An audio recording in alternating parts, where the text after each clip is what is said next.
Oi, oi, oi, eu sou o Thiago França e esse é o Sabe Som.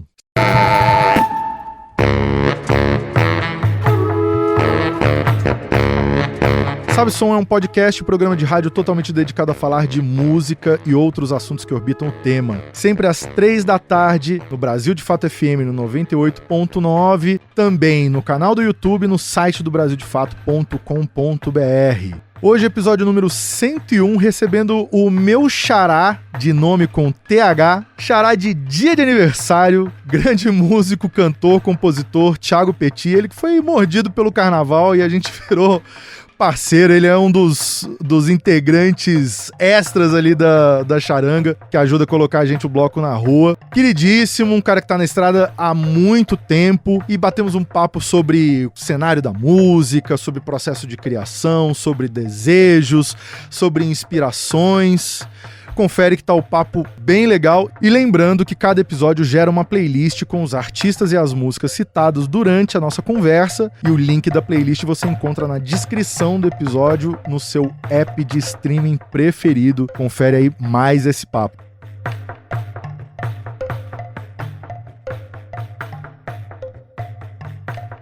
Estamos aqui diretamente do futuro, contando que tudo correu muito bem neste carnaval, que foi tudo muito lindo e maravilhoso. A corda nunca foi tão boa. Thiago me abraçou no final e falou, nossa. Obrigado, nunca foi. Não levei uma bronca. E aí, o carnaval te pegou, mano? Qual foi? Pô, me pegaram no carnaval. Não é esse tipo de podcast aqui. E aí, mano, como é que tá? Como é que estamos? Provavelmente estamos acabados, né? Eu ainda tenho mais alguns compromissozinhos aí pra cumprir, mas espero que... eu acredito que deu tudo certo. Ah, deve ter dado já deve ter dado. Ah, com certeza. Tô olhando pro futuro, assim, no horizonte. Xará, estamos aqui, episódio 101. Olha só, já tem uns dias já. Um aninho aqui, né, de Brasil de Fato. E como é que tá a vida? Como é que estão as coisas? Ah, bem. Sinto que 2026 tá parecendo um ano gostoso, assim. Prazeroso, pelo menos. Depois de alguns anos... Esses anos pandêmicos, pós-pandêmicos... Acho que eu finalmente assentei na minha vida, assim, sabe? Você sabe que o ano passado eu falei isso, né? Eu falei assim, bom, agora... realmente, de fato, saímos da pandemia, não sei o quê, e eu comecei esse ano falando exatamente... Agora vai! Sim, a gente pra olhar em retrospectiva, assim, ainda ficou muita coisa, né, cara? Ainda tem muito resquício, muita coisa mudou, né? Inclusive, o episódio passado, o André Albujanra estava aqui justamente falando que as pessoas pioraram um pouquinho depois Acho que sim. Piorou um pouquinho, né? Acho que tudo piorou, né? Acho que, no fundo, esse assentamento, ele é um assentamento... Pelo menos tá assentado, é o que eu sinto, assim, Sim. sabe? Mas eu sinto que... Mas o que você acha que já começou, assim, diferente, positivo? Ah, eu vejo, por exemplo... Sinto que tem uma certa vontade das pessoas em olhar para as coisas que eu acho que de fato importam, assim. Mais vontade do que ação ainda, mas pelo menos existe uma vontade, sabe? Porque eu acho que o pós-pandêmico um pouco piorou em geral.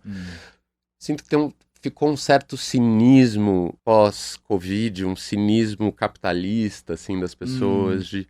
Ah, não, então tem que fazer o sucesso, tem que... Então todo mundo ficou um pouco cínico, eu acho, um pouco aquela frase daquela influencer. Pra mim resume isso, que é assim, foda-se a vida no meio da Covid. Sinto que as pessoas saíram desse momento pandêmico meio, foda-se a vida, o que importa é a minha vida, né? Ah, isso sim. Eu sinto que essa chave tá querendo mudar, assim, as pessoas estão querendo olhar pra coisas... essa coisa do importam que... mais. Coisas que são muito difíceis e levam muito tempo para serem construídas. Sim. Elas são muito frágeis e é muito fácil de você destruir, né? E é dificílimo de reconstruir, É né? muito assim, difícil o tempo leva para reconstruir. É muito difícil de reconstruir. Sim. Eu acho que, assim, a questão da coletividade, assim, do que é social, do que é em grupo, Eu acho que tá mais difícil, cara.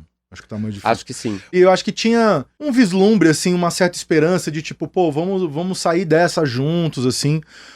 E no final acabou meio que no salve-se quem puder, assim, né? Absolutamente, não sabe-se quem puder, né? Assim, isso foi uma resposta constante pra tudo, assim, né?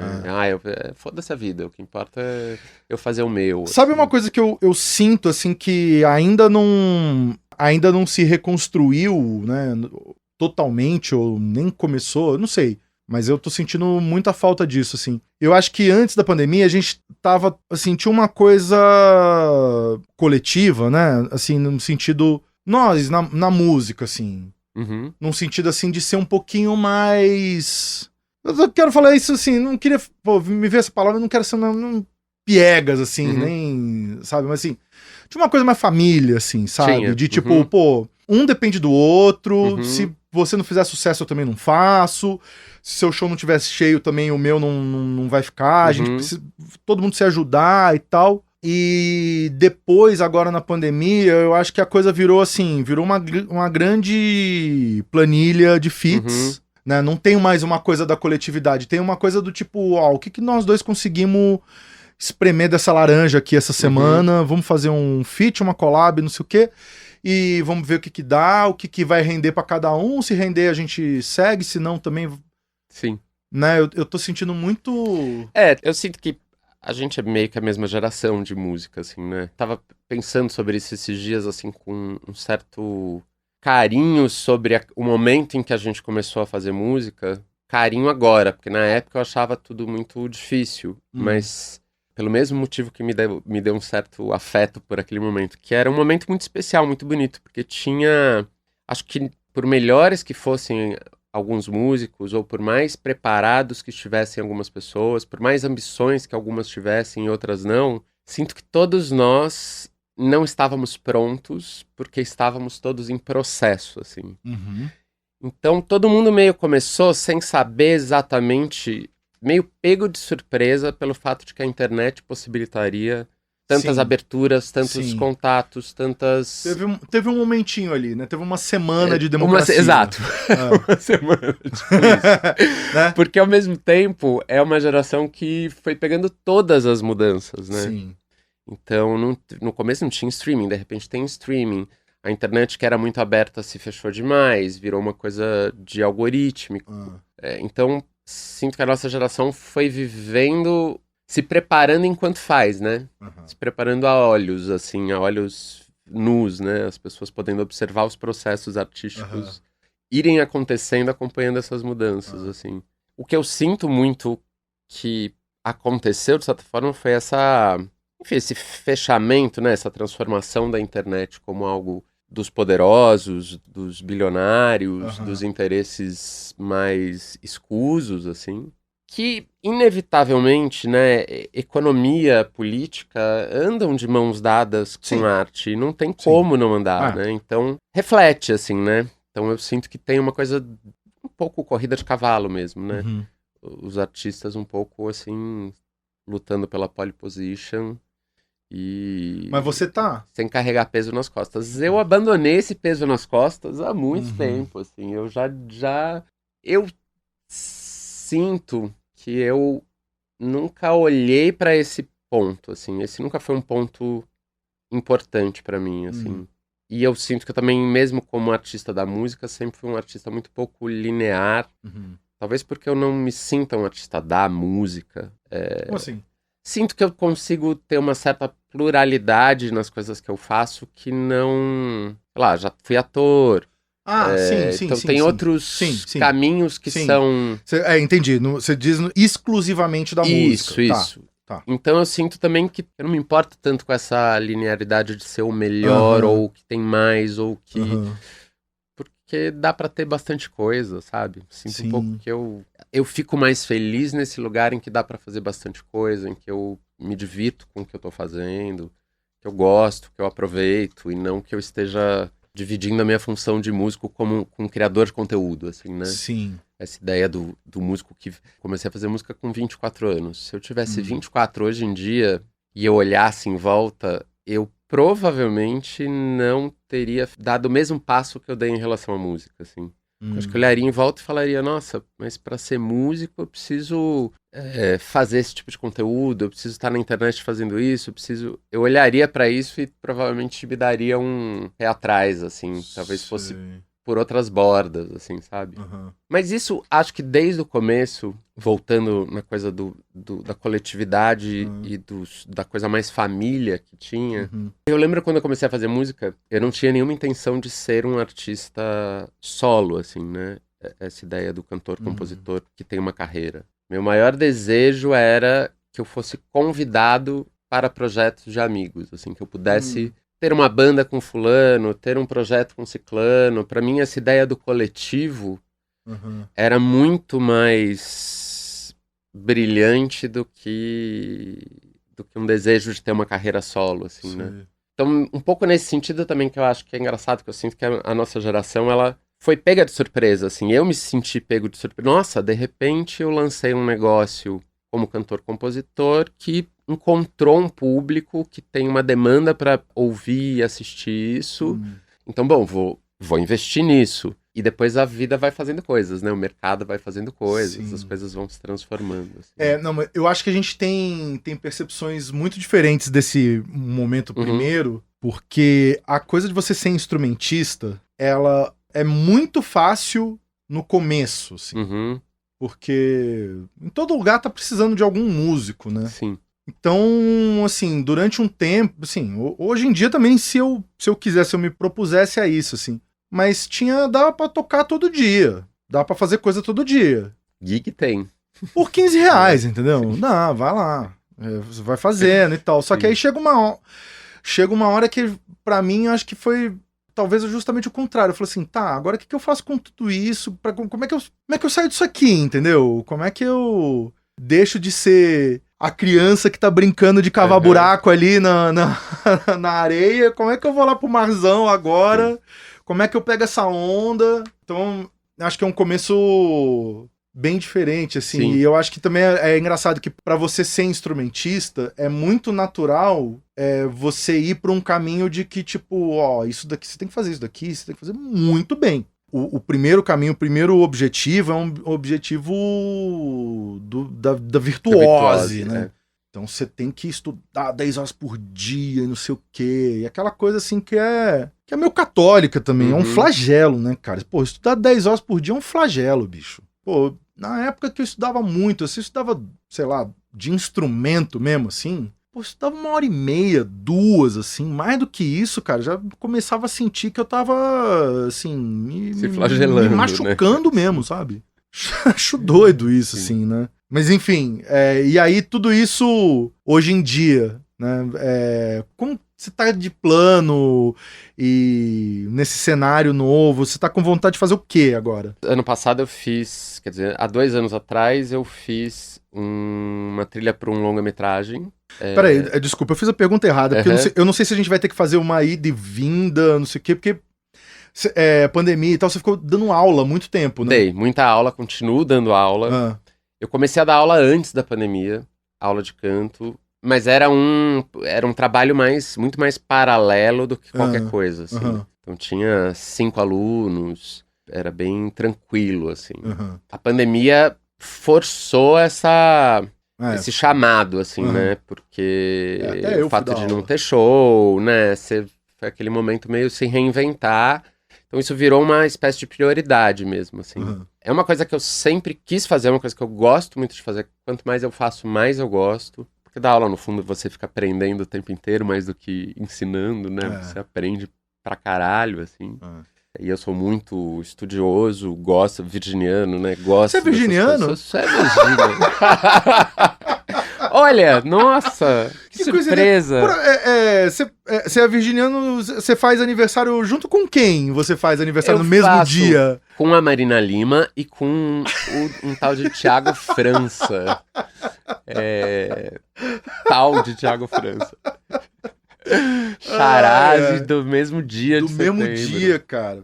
Tá, mas aí só pra poder pegar esse fio da meada, né? Sim. Que você ficou dando as aulas na pandemia e tal, e agora... E aí, termino na pandemia, assim, 23, 24, O Márcio Relon e o Felipe Matzenbacher, que são diretores de cinema, que já tinham feito um clipe comigo, me convidaram pra fazer a trilha sonora de um filme deles, de um longa-metragem. Aham. E, putz, foi um puta barato. Foi um negócio que em algum lugar eu acho que eu sabia que eu queria muito fazer, mas que eu não sabia que eu queria tanto, assim. Cara, esse é o sonho escondido de todo músico, é fazer trilha de Trilha cinema. sonora. Não, se alguém falar pra você que não é, essa pessoa está mentindo. Mentindo. Ela está mentindo. É um negócio sensacional de fazer, assim, muito O ano gostoso. passado estreou o primeiro filme que eu assinei sozinho a Os trilha. Enforcados. Foi a coisa mais louca do mundo, assim. Foi um negócio assim, eu ficava contando pras pessoas como se o filme fosse meu. Sim, igual eu. É. Esquece a Leandro Leal. É. Quem é Leandro Leal? Eu fiz a A trilha, o negócio passou no cinema. Mas realmente foi bem isso mesmo, porque... Assim, eu sempre fui muito cinéfilo, e acho que o cinema foi o primeiro lugar que eu... acho que minha primeira paixão mesmo era cinema, assim, de sonhar criança que eu queria ser diretor de cinema, não sabia nem o que que era isso. Mas, eu quero fazer cinema, assim. E mesmo a coisa da própria música é uma coisa que veio muito do cinema pra mim, assim, Eu gostava muito de filme antigo, né? Então tinha aquelas trilhas que nem se faz mais, né? Assim, tanto de musical, então, sei lá, tinha Cole Porter no musical, né? Tinha Sim. Gershwin.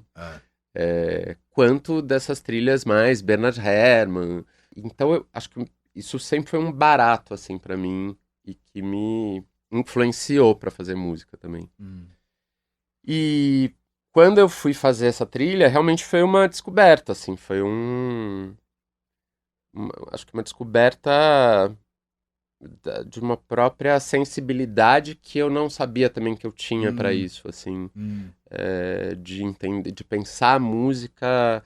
É engraçado, é meio contraditório, porque no fundo eu sempre fiz música pensando em cinema. Então, assim, eu às vezes dizia, na minha falta de estudo musical, assim, de instrumentos e tudo mais, às vezes eu não conseguia explicar algum harmônico que eu queria que acontecesse, e eu tentava dizer dando uma cena de filme, assim, sabe? Então esse Sim. momento em que a femme fatale acontece, ela entra e ela faz e dá aquela fisgada. Então eu dava sempre uma explicação meio cinematográfica para algo musical que eu queria que acontecesse. E no fundo foi apenas o caminho oposto, assim, né? Descobrir que, nossa, agora sou eu que vou colocar esse efeito em cima dessa cena que tá dada.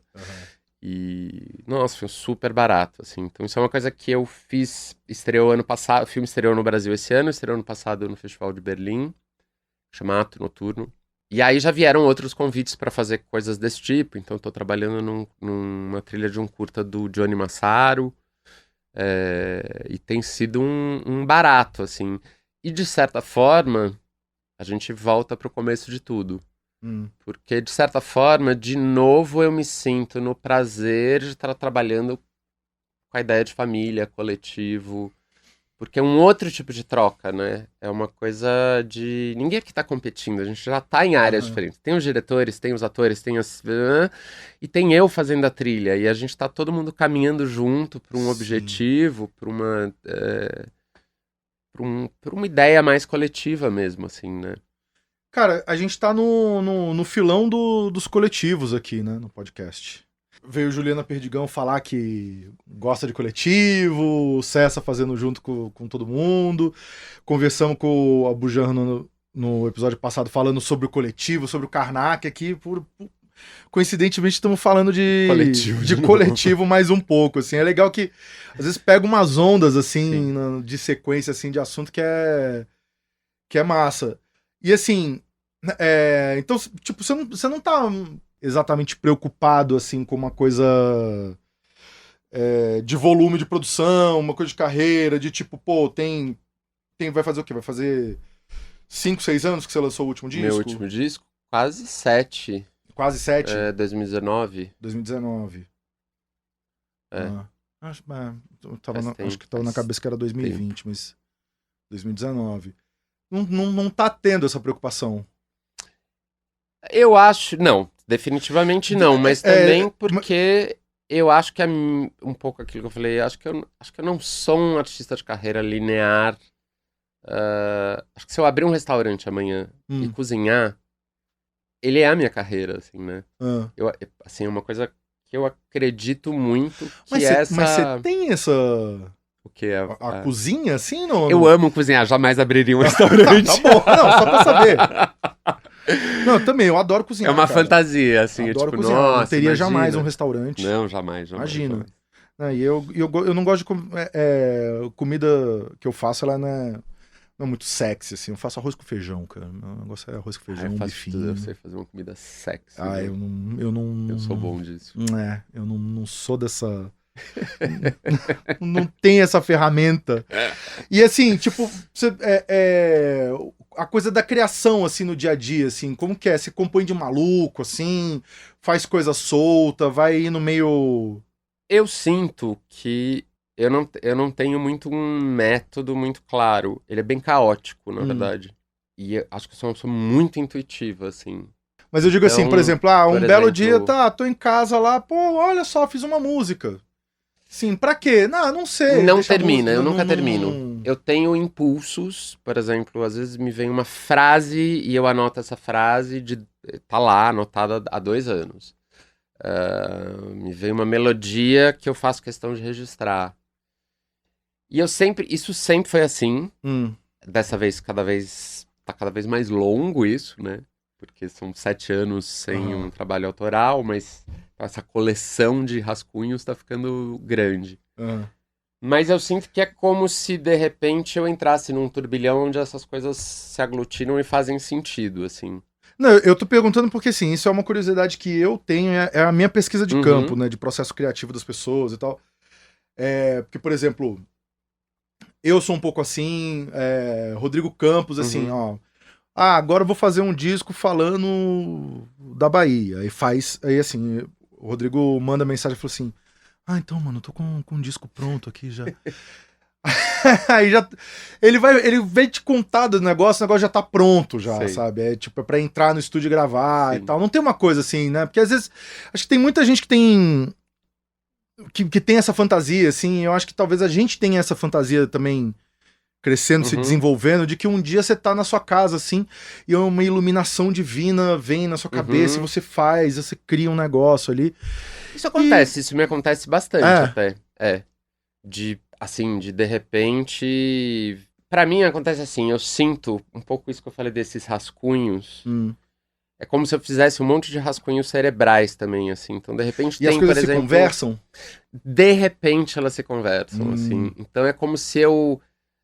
sei lá, eu sou muito de apaixonamentos, assim, né? Então eu, de repente, fiquei apaixonado porque eu vi um filme, aquele filme ficou lá, e aí eu vi uma imagem que a princípio não tem nada a ver com aquele filme, e aí eu li um livro, e essas coisas vão ficando armazenadas, e, cara, de repente, vem um fluxo, assim, é um fluxo maluco mesmo, de coisa de 3 meses, vem...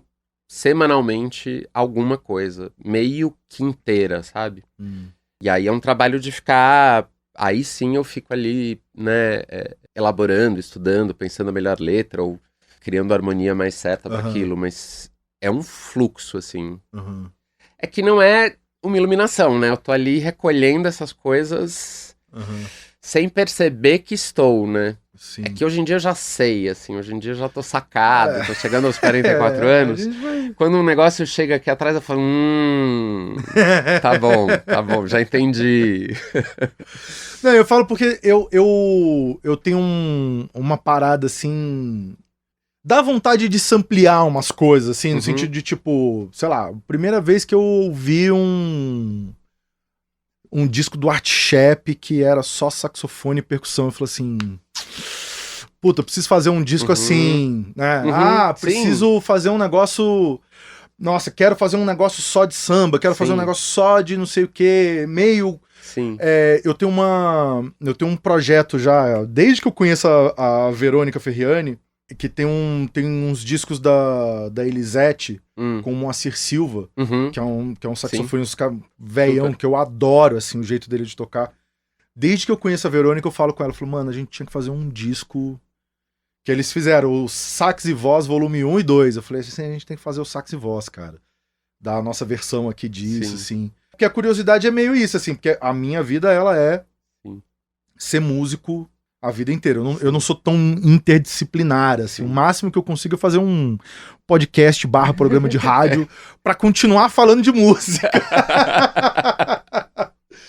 Que é o meu jeito de ser mais coletivo também, assim. Hoje em dia é engraçado isso, assim, mas eu já fui muito pesquisador de coisas, assim, de ficar alucinado ouvindo coisas sozinho em casa, e hoje em dia eu sinto que me faz bem, me faz melhor estar aqui dividindo e trocando. Trocando ideia, conversando, sabendo o que as pessoas estão pensando, assim. Até por conta disso também, né, cara? Eu acho que a gente ainda... Provavelmente tem alguém ouvindo a gente aqui que já tá meio de saco cheio de ouvir falar de pandemia. Sim. Mas a gente, enquanto artista, a gente que analisa mais, né, a vida e tal, a gente sabe que foi um impacto muito profundo e que a gente não entendeu tudo ainda, né, 100%. Que é um e vai ser assunto de luto. Vai ser assunto ainda durante muito tempo. Exato, né? Que precisa ser digerido e entendido, né? Acho que é um pouco... A função do artista muitas vezes também é um pouco essa, digerir aquilo que a sociedade também não quer, né? Senão a gente tá falando de mercado, só digerir o que as pessoas querem. Mas inclusive você acabou de falar, eu acho que isso é um dos grandes X da questão, né?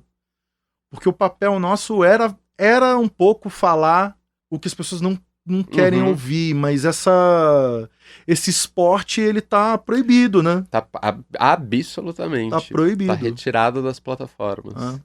Não está sendo tocado, sim. Isso eu sinto, assim... Ipsis Literis, O Mal dos Trópicos, meu disco de 2019, que era um disco que eu acho que ele não vence, assim, na minha cabeça ele é um disco que ele não se venceu até hoje, assim, ele não se venceu, terminou de dizer não inspirou, né? o que tinha pra dizer, porque é um disco de mal-estar, e é um mal-estar que não acabou, assim, é um disco pré-Bolsonaro, prevendo Bolsonaro, é um disco...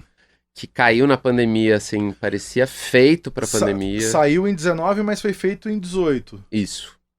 Com todo esse clima daquele momento paranoico que a gente tava. Sim. Então é um disco, é muito curioso, assim, ele parece ter temas pandêmicos. Porque ele é um disco de solidão, ele é um disco de estar só, de estar paranoico, tem um mal dos trópicos, né, essa ideia de uma coisa, uma maldição... Ele é um disco que tem muito esses temas, assim. E é muito engraçado porque eu sinto que ele não foi um disco ainda que terminou de dizer, né? Como se ele ainda tá dizendo, ainda faz sentido. Um pouco eu sinto até que eu não consigo virar uma certa chave, porque tudo que eu teria pra dizer talvez ainda esteja lá, sabe? De algum jeito, assim. E ao mesmo tempo, é engraçado, porque eu sinto que isso... jogou contra o próprio disco, assim, né? Eu acho que é um disco que ficou também com essa... Putz, não, mal-estar, mal dos trópicos, mal... não, quero ouvir um negócio que eu vou esquecer de tudo, vou ficar delulu, quero ver Big Brother, né? Então é engraçado, porque eu sinto que tem isso mesmo, assim, a arte virou um lugar, quer dizer, o mercado transformou essa arte sendo feita num lugar muito da digestão ultraprocessada, né? Sim. Muito açúcar, muito sal, muito sódio, tudo meio pronto, e toda essa indigestão dos últimos anos não escoou muito pra arte, assim, né? Cara, é mó doideira isso, porque... Num dos primeiros episódios do podcast, eu tava conversando com o Lucas Santana e a gente falou exatamente o que você falou nessa época. De repente, a gente começou, tava todo mundo paranoico e todo mundo sozinho, cara. Pô, 2019 foi um ano que a gente meio começou, assim, parece que o os laços, assim, os nós foram se desfazendo, assim, os laços foram se enfraquecendo. Uhum. O Rômulo fez um disco sozinho, eu fiz um disco sozinho, o Kiko fez um disco sozinho, o Lucas fez um disco sozinho, todo mundo se fechou e cara, é louco isso, assim, pensar que de repente, assim, foi um momento, assim, que o fascismo venceu, cara, porque conseguiu desarticular a gente, conseguiu enfraquecer a gente. Sim. A gente ficou ali estarrecido com tudo que estava acontecendo. Sim. Foi uma doideira, né? E aí eu acho que, né, tem isso, né? Tem a pandemia, mas tem esse momento todo aí que... Porque a nossa pandemia, ela não foi só uma pandemia, não foi né? só Ela a pandemia, foi um governo não foi só uma questão sanitária, né? Exato, sim. Que eu acho que, inclusive, a pior parte nem foi a questão sanitária. Acho que a questão sanitária, se fosse só isso... a questão sanitária, ela foi um efeito colateral, né? Exatamente. É isso. Ela foi um resultado daquele governo, de certa forma, né? Ao mesmo tempo, eu acho muito curioso, assim, porque também eu acho muito bonito, na verdade, ou eu gosto muito. Uma coisa que eu sempre penso, assim, em momentos difíceis do mundo, da vida, de inspiração, eu sempre tento um pouco pensar, nossa, o que os meus ídolos fariam agora, assim, como que, sei lá, o Bertolt Brecht lidou com a Alemanha, como que não sei quem lidou com não sei o quê. Tentar enxergar um pouco qual é o fluxo que pode vir para um artista seguir fazendo o que ele tem para fazer, né? E não negar o que tá lá fora, né? Então eu acho curioso porque também acho que tem muitos trabalhos nos desarticularam, mas tem muitos trabalhos que eu acho que foram muito essenciais nesse momento. Assim. Acho que tem coisas que foram muito interessantes ali sendo feitas. Tipo? Assim. Por exemplo, teve um disco que era um disco da Linda Quebrada, que foi um disco que eu fiz a preparação e foi um disco que mexeu muito comigo, foi um disco bem no meio da pandemia, assim. E foi um disco curioso, porque a Lin, por exemplo, vinha do disco anterior dela, que era um disco primeiro, que era um disco bem gritado, bem agressivo, bem punk, para se dizer assim, né? E que, de repente, ele veio com um outro aspecto que tinha uma melancolia e uma doçura e uma espécie de um mal-estar também. Então, você vê as letras, de repente, ganharam sentidos mais profundos naquilo. Sinto que tiveram, assim, trabalhos que foram muito interessantes. Nenhum eu sinto que deu muito certo. Em termos de mercado, né? Mas que foram interessantes enquanto obras, assim. Eu acho que são obras que a gente vai voltar e em algum momento e falar, nossa, uau, que puta disco o fulano fez, assim. Bicho, você quer saber a rasteira que eu tomei? Qual é que foi? Em dezembro de 2019, a gente entrou no estúdio para gravar um disco que chamava Nunca Não É Carnaval, que tava com o lançamento dele previsto para depois do Carnaval de 2020. Nunca não é. Porém... O disco ia pro ar no dia que decretaram a quarentena. Caramba. E eu tive que ligar lá na YB, eu falei, bicho, tira do ar essa porra, tira do ar agora! Caramba! Você faz ideia, bicho? Que loucura. Você faz ideia, cara? Mas uma coisa que é curiosa, porque você falou do Nunca Não É Carnaval. Tudo foi tudo errado, cara. Eu lembrei de uma coisa que é interessante, que eu sinto também que, por um lado, esse momento todo, ele revelou um Brasil, assim. Ele revelou um Brasil que a gente não queria ver, ou que a gente estava fingindo que não existia, assim, né? E eu sinto, de certa forma, que a nossa geração, assim, que é uma geração que não viveu a ditadura, que não viveu esses momentos, assim, tão na nossa pele, né? Eu acho que todos nós nos tornamos melhores artistas. Não que eu acho que tem uma correlação que a gente precisa sofrer pra ficar melhor, sim, mas ampliou a visão, assim. Isso não tem a ver, eu concordo contigo, e isso não tem a ver com resultados mercadológicos, né? Não, exatamente. Exato. Não, é uma coisa de ampliar uma visão sociológica, de uma compreensão maior das coisas. Digo mesmo pessoalmente, por exemplo, o Mal dos Trópicos, que era um disco que tava nesse mood antes ainda de tudo. Eu tava pensei tudo isso porque eu me lembrei que uma das influências do Mal dos Trópicos, que é um disco deprê, foi a charanga. Não porque a charanga é deprê, muito pelo contrário. Mas porque a oposição do carnaval com que é o Brasil que a gente quer, que é o Brasil apesar do Brasil, né? O carnaval ele é um Brasil apesar do Brasil. Isso me influenciou muito ali no Mal dos Trópicos. Assim, bom, o Thiago França, pra quem não sabe, fez uma participação no meu show, que terminava num grande samba, numa grande loucura, assim. Então, eu sinto que ali, naquele momento, eu ampliei muito a minha visão como artista, assim, em termos disso mesmo, de enxergar mais coisas. Enxergar mais coisas, acho que é isso. Porque não é sobre sofrer, ou sobre você ver além do que você conseguia, assim, né? Porque é isso, eu acho que de alguma forma a gente vai recuperar isso, a gente vai voltar a se articular um pouco melhor, porque eu acho que tem isso, né? Tem um momento ali, pra algumas pessoas, né? Mas eu acho que, sei lá, pra quem é artista, né? Tinha um pouquinho mais ligado nessas coisas. Sim. Acreditar nessas coisas invisíveis, assim, é mais fácil pra gente, né? Sim, exato. A gente entende melhor a força do invisível, do subjetivo e tal. E me doía muito isso, assim, de tipo, ver pessoas agindo muito egoisticamente, muito individualmente, e eu sofrer e falar, cara, assim não vai dar certo, Não vai dar cara. certo. Não vai dar certo. Eu morando ali no Largo, ali, vendo a galera... Pô, no auge, cara, no auge da pandemia ali, na virada de 2020 pra 2021, antes de ter vacina e não sei o quê. E a galera ali, ó, todo mundo indo pra praça tomar cerveja, levando suas JBL ali, ouvindo um som.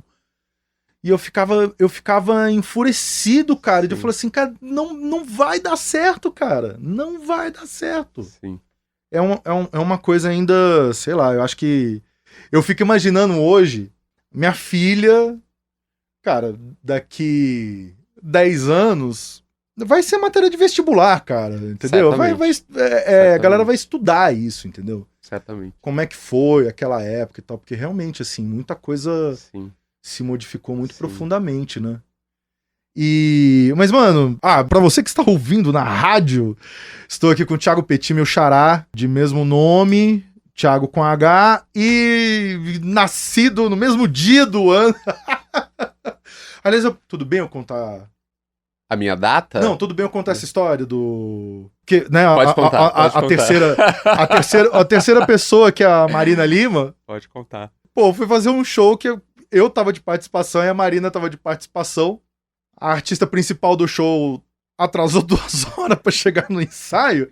E eu e a Marina, 2 virginianos do mesmo dia, chegamos na hora marcada, né? Veja só você que absurdo, chegamos na hora marcada. E aí, assim, depois de eu ter falado do clima, nossa, e não sei o que, pô, esse tempinho, não sei o que, então já não tinha mais assunto. Eu falei assim, pô, tem um assunto muito bom pra puxar com a Marina. Eu falei assim, pô, Marina, você sabe que o Thiago Petit me contou? A gente faz aniversário no mesmo dia, nós 3. E, bicho, assim, ela recebeu como a informação mais desinteressante da vida dela. E ela fez assim, legal. E assim, acabou todos os assuntos que eu tinha com a... Coisas de virginiano. Coisas de virginiano. Eu falo, gente, virgem não é um signo fácil. Não é um signo fácil. Mas e aí? Bicho, eu vou puxar, eu vou voltar nesse assunto, mas antes do assunto, eu vou trazer de volta a polêmica. O Rômulo Frois deu uma requentadinha ali. Vamos falar disso, porque aí o final, aí vai ter mais esse elemento pra chegar bonito na conclusão. Boa. Qual foi o adjetivo usado? É inócuo? É o sambinha o quê? Sem corrones. Sem corrones. Sem corrones. O sambinha sem corrones de Thiago Petit. Junto com a bossa velha de Rômulo Frois. Pô, mas você vê, eu tava com isso na cabeça. Quem era o terceiro artista que foi citado Criolo. ali? Criolo. Pra você ver, né, essa reportagem da Folha, aquilo ali é 2011, né? Que foi quando saíram quando os 3 discos saíram, né? Sim, sim. Corroborando a minha tese da família, em 2026, um jornalista não colocaria no mesmo balaio Thiago Petit, Rômulo Frois e Criolo. Nossa, fato. Fato. Né? Existia uma conexão mais clara, mais palpável, com trabalhos completamente diferentes, com poucas conexões, assim, por exemplo, no disco do Criolo, até um pouco mais ali, né? O Marcelo Cabral produziu, eu toquei, o Rodrigo Campos tocou numa faixa também, a gente tá com Rômulo e tal, ali a YB, ali meio como... um QG, assim, né, que é o selo até hoje, né? Meio que assim, a órbita, né? Isso. Essas 3 figuras jamais estariam numa reportagem hoje. Não, impossível. Impossível. Faria nenhum sentido, assim. Não teria como conectar esses 3 nomes hoje em dia, assim. Não consigo nem imaginar, assim. Que eu acho um mau sinal. Acho um péssimo sinal, porque acho que isso deflagra justamente o fato de que, assim, no fundo... Primeiro porque se a gente fosse falar de uma cena hoje em dia, já seria muito difícil, porque só tem, no fundo, uma cena. Sim. Nossa, inclusive, o nome. Fiz uma conexão aqui. Marina Sena. Assim, nada contra, gente, não é sobre isso, mas existem muito poucos vetores. E esses vetores não se comunicam, assim, né? Eles nem se contrapõem, nem se apoiam, nem, sei lá, porque também não é que todo mundo precisa andar junto, né? Poderia ser a briga da bossa nova com o rock and roll, entendeu? Não gosto daquela turma, mas existem vetores que estão em troca, né? Que estão produzindo em troca, de algum jeito. Hoje em dia é impossível, existe o algoritmo, assim, é o fit do fit com alguém, que é uma coisa inócua, de fato. Isso sim é inócuo, né? Que é esses fits que não significam nada, que são junções de públicos para ouvirem... Isso. É o velho Siri com Todd, né? Isso eu nunca ouvi. Siri com Todd. É o Siri com Todd, assim, ó. Vamos juntar aqui, né? Coisas improváveis, mas é isso, é tudo planilha, né? É tudo um grande Excel, assim. A gente tá vivendo no Excel. E eu fiquei pensando muito nisso, né, cara? Eu falei, caramba, bicho, hoje em dia não haveria essa conexão jamais, né? Não, e era de fato, tinha uma coisa muito, assim... Realmente, acho que foi um momento muito especial aquele, assim. Foi um momento muito legal, porque... Foi, cara. Tinha uma coisa de você... Sei lá, o Rômulo tava fazendo uma coisa que não tinha nada a ver comigo, mas a gente conseguia se conversar, se trocar, se admirar, se contestar. Tinha esse aspecto que era tão rico pro próprio artista, assim, né? Pra construção do que você tá fazendo, assim. Isso é uma coisa que eu sinto falta há muito tempo, assim, desse diálogo, mesmo que seja por oposição, sabe? Cara, eu acho que tem muito a ver com uma vivência de cidade. São Paulo que acabou, cara. Ah, sim, São Paulo acabou. Aquela cidade que a gente viveu ali, ó, no começo dos anos 2000, começo dos 2010 ali, acabou e não proporciona isso, porque a gente não é que a gente não frequenta mais os mesmos lugares. Não tem lugar pra frequentar. Não tem lugar pra frequentar, exato. Não tem lugar pra frequentar. Ou que lugares pra frequentar que sejam detonadores de coisas, né? Sim. São Paulo tá muito triste, né? Tá uma tristeza, né, cara? Tá uma tristeza. Até tava falando, cara, eu conversei com a Roberta Martinelli, né?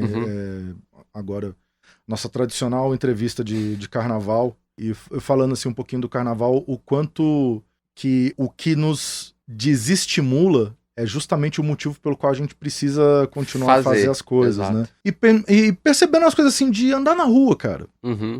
De andar na rua, como as pessoas estão mais estressadas, mais intolerantes, mais impacientes. Eu não posso inverter o pensamento, entendeu? Porque quando eu viro e falo assim, não vou fazer carnaval pra esses mal agradecidos aí, não. Vou fazer carnaval pra esses trouxa, não.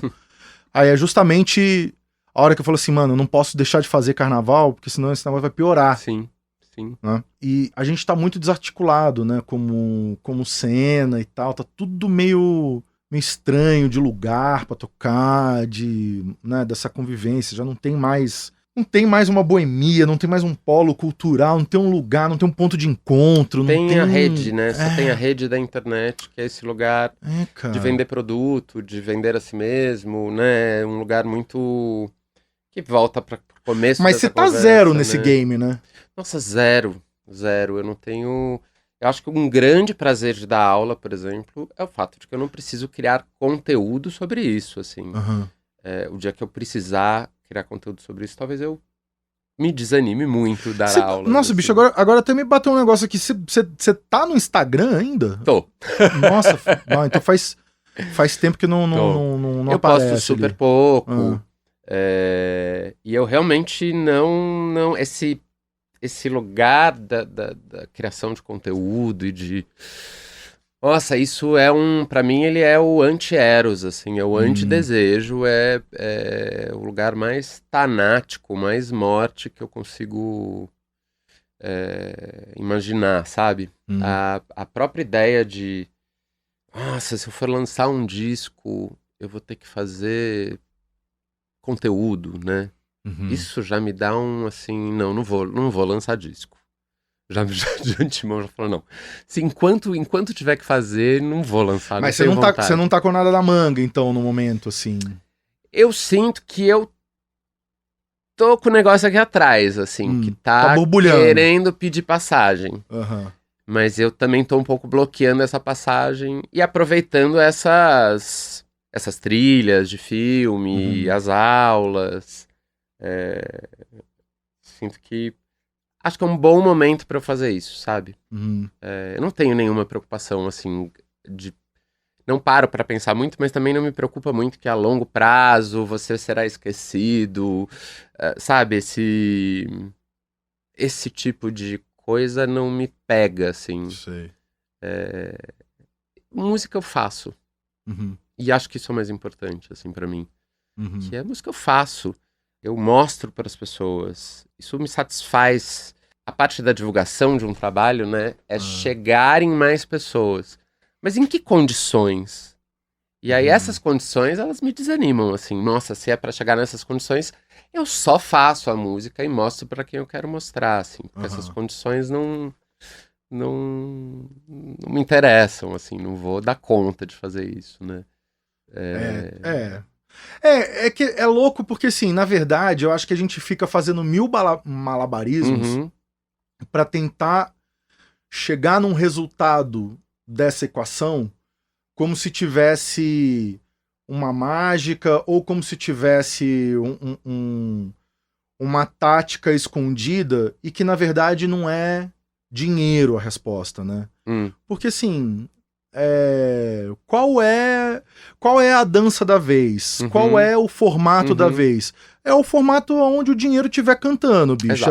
Aonde o dinheiro impulsionar, não é o contrário. Exato. Não é o contrário. O dinheiro não vai, o dinheiro não procura. Exato. O dinheiro manda, né? O dinheiro manda. Então, assim, o dinheiro vai estar onde? As plataformas viraram isso, né? Porque é engraçado, por exemplo, eu adoro, em algum momento do rolê da internet, né? Eu me divertia bastante, assim, com expandir o trabalho com imagem, com vídeo, E acho até que eu era muito bom disso, assim. Na época que eu lancei um disco de rock and roll, eu fiz um monte de fotos pra usar no Instagram que eram... Parecia aquelas revistas antigas de rockstar, assim, né? Então, tipo, umas imagens no hotel, quebrando o hotel. E era um barato que tinha a ver com o disco, assim, né? Mas a coisa me pega muito no lugar onde isso precisa ser profissionalizado. E não só profissionalizado, tô dizendo assim, cada vez mais tempo gasto com isso, mais dinheiro também gasto com isso, mais equipe para fazer isso. E pior, se não é sobre o tema do algoritmo do momento, que dura uma semana, não interessa. Interessa se foi bom, se foi criativo, se se tem a ver com o teu trabalho, se tem a ver com o teu público. Se não é a dancinha do momento, se não é o Pantone do ano, se não é sei lá o quê, não funciona, assim, né? Então, esse lugar muito limitador, assim, do algoritmo, ele é anti-criatividade total, né? Ele é anti-criação, assim. Eu acho, talvez eu esteja sendo ingênuo e isso também vai ser algo que vai ser cooptado, né? Mas eu acho que na minha cabeça faz muito sentido que o papel do jornalista fosse trazido de volta. Super, sim. Porque justamente assim, as pessoas precisam de referência, Sim. cara. Pra tudo a gente precisa de referência, né? Esse marzão da internet falou assim, tá, pra que... Você tá lá no meio do oceano, entendeu? Sim. Você falou assim, pra que lado eu nado? Pra que lado tem terra firme aqui, Sim, né? sim. Não, eu acho que isso... Deveria ter um papel de curadoria importante nisso. Porque eu também acredito muito que essa função... Alguém vai sacar isso e vai fazer isso virar dinheiro. Vai acontecer, eu sinto. Eu sinto que essa função vai acontecer, porque essa ideia de muito conteúdo, né? Eu fiquei pensando essa semana, algumas semanas atrás, porque estamos no dia 20, algumas semanas atrás saiu toda a questão do caso Epstein e Trump, etc. E é uma loucura porque são muitos documentos e é muita coisa e muita informação, e a internet piora tudo isso, né? Porque aí vem coisas falsas, coisas verdadeiras, e suposições. E eu pensei exatamente, nossa, que loucura, porque assim, essa história quem que eu vou ler para me dizer o que de fato interessa sobre esse assunto? Sim. E não a opinião do tiozinho que tá ali fazendo outra coisa, né? Então, sinto que isso vai se tornar essa curadoria de informação da internet. O capitalismo vai pegar a curadoria, vai dar um jeito, vai resolver essa parte. O que nunca se sabe se é bom ou não, né? Mas é um jeito de andar alguma coisa, assim, né? Mano, e de curiosidade, assim, o que você tá ouvindo? Você tá ouvindo alguma coisa nova, coisa velha? O que tá... Nossa, só coisa velha, Thiago. É mesmo? Assim, cada vez mais. Gente, tá cada vez... velho. Nossa. Nossa. Eu não tenho mais escuta para as coisas novas. Eu não tenho, assim. Eu não tenho em vários sentidos, assim. Primeiro, realmente de não ter espaço no HD para fazer cabeça certas coisas novas. É realmente uma coisa assim de... Putz, eu tenho essa tarde livre para ouvir música. E não sei quem é fulano que tá todo mundo falando, eu não tô interessado, tenho hoje pra ouvir música. Eu vou ouvir Chet Baker, Ella Fitzgerald, entendeu? Eu vou ouvir eu quero descobrir mais discos da Ella Fitzgerald que eu nunca ouvi, Os discos que a gente gosta já estão podendo andar de graça no metrô. Exato. Exato. Porra, que derrota, cara! Então, assim, nessa escolha de muita informação, de muita coisa, muito disco ao mesmo tempo, né? Assim, a gente tava falando que não tem cena, e eu acho que não tem cena mesmo, mas é muito disco, assim, é muito nome, é muito bombou essa semana, na semana que vem bombou outro, e na outra bombou outro, e na outra bombou outro, e no fundo ninguém bombou nada. E isso realmente me tira um pouco o tesão da pesquisa de coisas novas, sabe? De, putz, que será que fulano... Eu sinto que tem isso também, que é uma coisa que me pega muito. Acho que a graça de você, quando você, por exemplo, gosta de um artista, é uma coisa que eu tenho com cineastas ainda, por exemplo, com Almodóvar. Então, eu sempre quero saber para onde o Almodóvar caminhou em relação ao mundo, em relação à trajetória dele, em relação... Porque ele tá fazendo algo que diz sobre tudo que ele já fez. Então, o trabalho se relaciona com tudo que ele já pensou, né? Essa ideia de que existe uma construção. Sim. Que não é uma coisa que apareceu hoje e amanhã já é outra que não importa mais, ou que... Eu sinto que é um pouco um modo de fazer música atualmente tá um pouco desse jeito, um pouco Nada faz relação, não interessa se é de hoje ou de ontem, é o do momento, assim. Então eu acho muito curioso quando os influenciadores de internet de música entram numa de querer analisar coisas assim. Não, o Brett Summer da fulana, porque a Rosalía, o novo da Rosalía vai mudar tudo. Nada muda tudo mais. Não existe isso, mudar tudo. É tipo, dura um mês, dura 2 meses, acabou, de repente acabou. Então, nessa escolha do ouvir música, isso conta bastante pra mim, que assim, nossa, não sei se eu tô tão interessado, porque ainda que eu me interesse, vai durar tão pouco, vai ficar tão pouco resquício disso. Enfim, um pouco retrógrado da minha parte, um pouco velho, Mas mas eu acho... sábio também. Eu acho que é isso. Eu acho que é a contramão da imposição do neoliberalismo, da produtividade. Exato. Quero ouvir gente morta, que não vai produzir.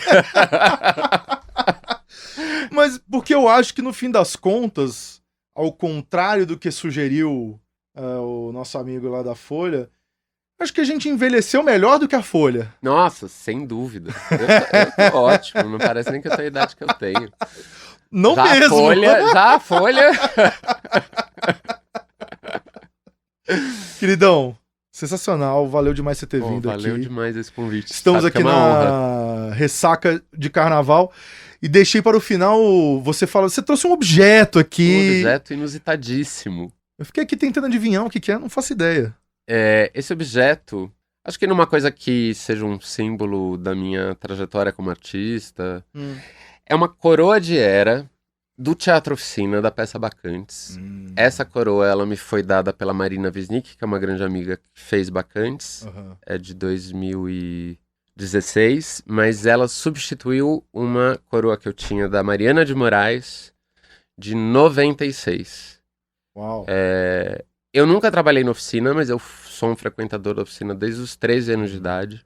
A oficina foi o lugar onde minha mente fez pá, né, abriu, assim, e eu, de repente, eu vi aquela sinestesia maluca da oficina e sinto que foi a grande escola de tudo, assim, né? Onde tudo que eu já tinha estudado até então e tudo que eu viria a estudar tava lá, assim, como se aquilo fosse um cerne de muitas coisas. E acho que tem esse aspecto que eu acho que é o aspecto mais simbólico, no fundo, que nem é tanto sobre a oficina, mas sobre essa coisa, o dionisíaco, né?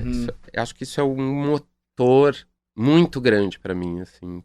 Não só pelo aspecto do bacanal, do carnaval, do desejo, do tesão, mas porque Dionísio também é esse deus que rema contra a maré, assim, né? Talvez na época do algoritmo ele se vire e fale, foda-se esse negócio, abro mão, carreira, que carreira o quê? Possível. Acho que é um motor de ideal mesmo, sabe? De desejo, é uma coisa, essa força dionisíaca, essa ideia dionisíaca, ela me guia mesmo, assim, me guia nas decisões, me guia nos desejos, me guia nos encontros. E eu sou uma pessoa muito racional, assim, né? Muito neurótico, virginiano neurótico, ascendente Capricórnio. Então, acho que Dionísio é um pouco o meu antídoto, assim. Acho que eu sou artista porque tem esse antídoto. Eu sou uma melhor pessoa porque tenho esse antídoto. Enfim, acho que um pouco essa ideia é um pouco... Acho que a arte, essa arte, ela salva, sabe? Ela abre caminho, ela... Exusístico, né? Abre caminho, assim. Eu acho que é um pouco uma crença, acho que essa é a minha fé. Acho que é isso. Dito isso, vamos encerrar no auge. Melhor do que isso, impossível, queridão. Sensacional, viu? Todo meu. Obrigado. Obrigado a você. É isso aí, encerrando o episódio número 101 com o meu xará de nome, xará de aniversário, vizinho de bairro Thiago Petit, grande cantor, compositor. Mais um papo que rendeu muitas reflexões sobre música, sobre cultura, sobre política, sobre arte. E lembrando que todo episódio tem a playlist. O link para a playlist você encontra na descrição do episódio no seu app de streaming preferido. Sabe Som tem roteiro, trilha sonora e apresentação minha, Thiago França. A direção é da Camila Salmásio, a produção da Letícia Holanda, captação de imagem Marina Ortega, os trabalhos técnicos do Nelson Calura, Gilson Oliveira e Lua Gattinoni, a identidade visual do Rafael Canoba e aqui no Brasil de Fato a coordenação das redes sociais é da Rafaela Cury, coordenação de jornalismo é da Munize Ravena e do Lucas Stanislau e a direção executiva é da Nina Fidelis. É isso aí, valeu e bons sons!